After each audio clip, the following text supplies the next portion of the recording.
वो उसी को कैथोड बना दिए थे। कैथोड उनका परफोरेटेड था। परफोरेटेड कहने का मतलब स्मॉल स्मॉल होल्स था उसमें। जो वाश बेसिन वाला ये जो होता है जाली जाली वाला, उसी को वो कैथोड बना दिए थे, और ये तो एनोड है ही। उसके बाद वो एक्सपेरिमेंट को शुरू किए।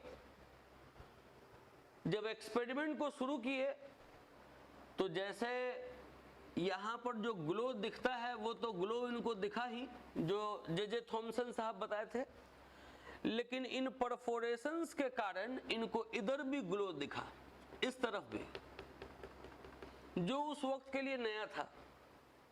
तो इधर अगर ग्लो अगर दिख रहा है, इसका मतलब कि ये जो एनोड है, एनोड के तरफ से भी रेज आ रहा होगा।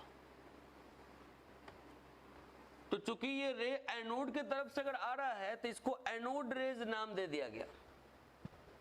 दिमाग में रखेंगे, ये एनोड रेज सबसे पहली बार देखने का श्रेय गोल्डस्टीन साहब को जाता है। गोल्डस्टीन साहब इसका प्रॉपर्टीज भी स्टडी किए। प्रॉपर्टीज कैथोड रे के जैसा ही है, ये भी स्ट्रेट लाइन में ट्रेवल करता है, इसमें भी पार्टिकल्स है, इसका पार्टिकल्स पॉजिटिवली चार्ज है। जो प्रॉपर्टी उसमें है वही प्रॉपर्टी इसमें है। कैथोड रे के प्रॉपर्टीज में एनोड रे के प्रॉपर्टीज में डिफरेंस नहीं है, लेकिन हाँ E/M ratio of positively charged particles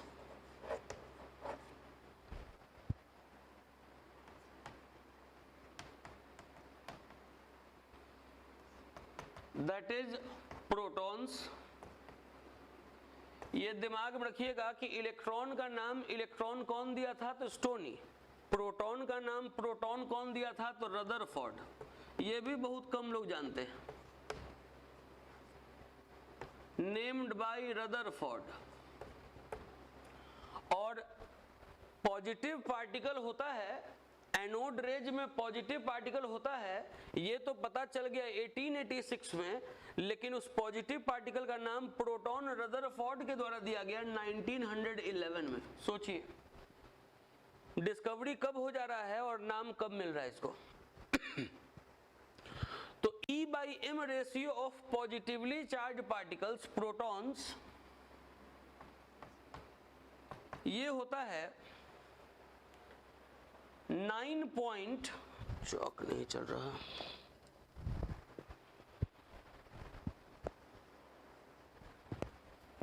ये होता है 9.579 इंटू 10⁴ कूलम पर ग्राम।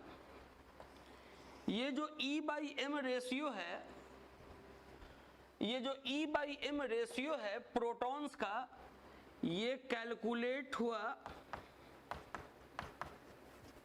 गोल्डस्टीन के द्वारा।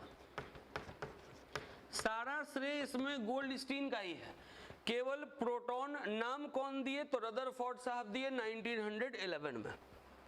अगर इसका भी आपको मास निकालना है तो मास निकलेगा वैसे ही जैसे कि इलेक्ट्रॉन का मास निकला था।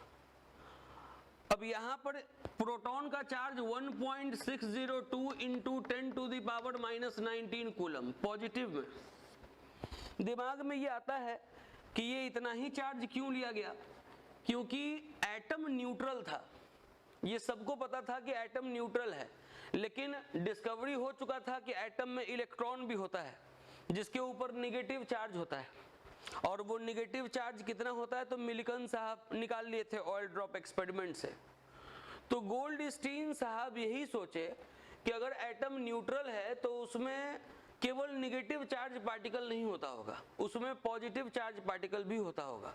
और ये जो एनोड रेज में पॉजिटिव चार्ज पार्टिकल था उसी को इक्वल मैग्नीट्यूड वाला कंसीडर कर लिया गया, और उसका चार्ज कितना लिया गया 1.602 into 10⁻⁻19 coulomb positive. E/M ratio तो है 9.579 579 इंटू 10⁴ कूलम पर ग्राम। यहां से ये आएगा 1.672 इंटू 10⁻⁻24 ग्राम या 1.672 इंटू 10⁻⁻27 किलोग्राम। ये चीज दिमाग में रखिएगा, डिस्कवरी ऑफ प्रोटॉन बहुत ज्यादा नहीं है। डिस्कवरी ऑफ प्रोटॉन में ये साइंटिस्ट का नाम याद रखना है कि कौन इसको डिस्कवर किए, तो गोल्डस्टीन साहब डिस्कवर किए। कब डिस्कवर किए, तो 1886 में। वो क्या किए कि जो डिस्चार्ज ट्यूब था उसमें वो परफोरेटेड कैथोड लिए, तो उनको उस कैथोड के पीछे भी ग्लो दिखा, तो ये ग्लो एनोड के तरफ से आने वाले रेज के कारण था, तो इसको एनोड रे कह दिया गया।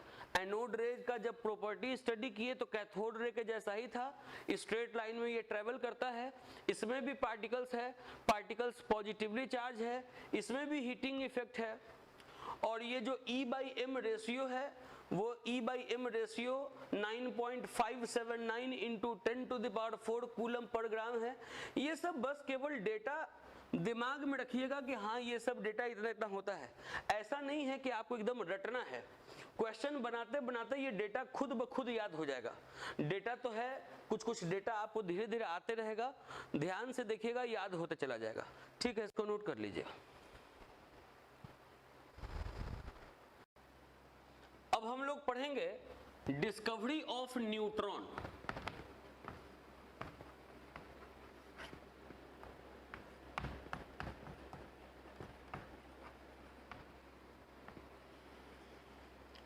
ये तीसरा और आखिरी फंडामेंटल पार्टिकल है। फंडामेंटल पार्टिकल इलेक्ट्रॉन और प्रोटॉन हम लोग पढ़ चुके हैं, अब न्यूट्रॉन पे आ रहे हैं। सबसे पहले तो ये जानेंगे कि इसका डिस्कवरी जेम्स चैडविक के द्वारा किया गया। It was discovered by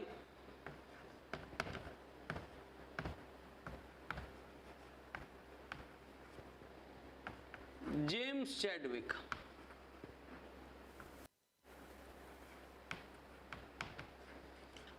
अब देखिए इसका डिस्कवरी हुआ कैसे। जेम्स चैडविक साहब क्या किए, बेरिलियम मेटल का सीट लिए। बेरिलियम मेटल का सीट लिए जेम्स चैडविक साहब। बेरिलियम जिसका एटॉमिक नंबर होता है 4, मास नंबर होता है 9, और उस बेरिलियम सीट पे अल्फा पार्टिकल्स को पास करवाया। अल्फा पार्टिकल्स को, अल्फा पार्टिकल तो ऐसे लिखते ही हैं, लेकिन अब याद रखिएगा कभी भी अगर अल्फा पार्टिकल लिखे तो आपको लिखना है हीलियम 2 4 प्लस प्लस। यहां साइड में बता दें helium 2 4 plus plus. Atomic number 2, mass number 4। Atomic number 2 मतलब 2 इलेक्ट्रॉन है, अगर दोनों इलेक्ट्रॉन अगर बाहर निकल गया तो इसके ऊपर 2 प्लस चार्ज आ गया, तो जब इलेक्ट्रॉन बाहर निकल गया तो ये बच गया केवल न्यूक्लियस। तो हीलियम न्यूक्लियस ही अल्फा पार्टिकल है, हीलियम न्यूक्लियस यही है अल्फा पार्टिकल। तो अल्फा पार्टिकल्स को पास करवाए बेरिलियम सीट पे जेम्स चैडविक साहब। जहां पे अल्फा पार्टिकल टकराया वहीं पे काला हो गया। अल्फा पार्टिकल्स को बेरिलियम सीट पे बम्बार्ड करवाया गया, जहां पे ये अल्फा पार्टिकल्स टकराया बेरिलियम सीट पे वहीं काला हो गया। काला होने का मतलब ये कार्बन बन गया। अब जेम्स चैडविक साहब सोचे कि हम तो अल्फा पार्टिकल्स पास करवाए हैं, बेरिलियम सीट के ऊपर पास करवाए हैं, और ये बन जा रहा है कार्बन। ये रिएक्शन बैलेंस नहीं है। पहले ये जो लाइन बोले कि ये रिएक्शन बैलेंस नहीं है, पहले उस लाइन पर थोड़ा सा और आपको समझाते हैं। अभी तक आपको रिएक्शन ऐसा ही बैलेंस करने का आदत है कि H2 plus O2 H2, H2 plus Cl2 HCl, मतलब इधर जो एटम दिखता है इधर भी वही एटम आपको दिखता है कि आप एटम्स को बैलेंस कर लेते हैं, वो केमिकल रिएक्शन है। लेकिन यहां ये जो रिएक्शन है ये न्यूक्लियर रिएक्शन है। न्यूक्लियर रिएक्शन उस रिएक्शन को कहते हैं जिसमें पूरा एटम पार्टिसिपेट करता है। केमिकल रिएक्शन वो रिएक्शन है जिसमें केवल लास्ट ऑर्बिट का इलेक्ट्रॉन पार्टिसिपेट करता है। केमिकल रिएक्शन में एलिमेंट का आइडेंटिटी चेंज नहीं होता है। अगर इधर हाइड्रोजन रहेगा तो इधर भी हाइड्रोजन दिखेगा, अगर इधर ऑक्सीजन दिखेगा तो इधर भी ऑक्सीजन दिखेगा, ताकि आप आसानी से बैलेंस कर लें। लेकिन न्यूक्लियर रिएक्शन में पूरा एटम पार्टिसिपेट करता है, जिस कारण से एलिमेंट का आइडेंटिटी चेंज कर जाता है। अब इधर हीलियम है तो इधर हीलियम है ही नहीं, इधर बेरिलियम है तो इधर बेरिलियम है ही नहीं। तो ये रिएक्शन बैलेंस करने का तरीका है कि ये नीचे वाला पोर्शन जोड़ना होगा। 4 और 2 जोड़ेंगे तो 6 आएगा, यहाँ भी 6 है, बैलेंस है। लेकिन 9 और 4 जोड़ेंगे तो 13 आएगा, यहाँ पे 12 ही है, बैलेंस नहीं है। मतलब कि कुछ मिसिंग है, कुछ पार्ट मिसिंग है। तो जेम्स चैडविक साहब को ये लगा कि कुछ मिसिंग है, इसका मतलब कुछ और भी निकल रहा होगा। बेरिलियम सीट पे अल्फा पार्टिकल्स को पास करवाया, यहाँ काला हो गया मतलब कार्बन बन गया, अभी कुछ मिसिंग है, इसका मतलब कुछ और भी निकल रहा होगा। अब उसको डिटेक्ट करने के लिए चार्ज प्लेट लगाए, positive charge plate, negative charge plate रास्ते में लगाए। इधर भी कोई डिफ्लेक्शन, इधर भी कोई डिफ्लेक्शन नहीं दिखा। उसके बाद वो पैडल व्हील लगाए, तो ये व्हील घूमना स्टार्ट कर दिया। इसका मतलब कि जरूर कोई पार्टिकल था और वो इसको रोटेट करवा दिया। उसी न्यूट्रल पार्टिकल को न्यूट्रॉन नाम दे दिया गया। न्यूट्रल इसलिए कह रहे हैं क्योंकि वो किसी भी चार्ज प्लेट की तरफ डिफ्लेक्ट नहीं हो रहा है। तो इस तरीके से न्यूट्रॉन का डिस्कवरी हुआ, और ये न्यूट्रॉन का डिस्कवरी जेम्स चैडविक साहब करवाए।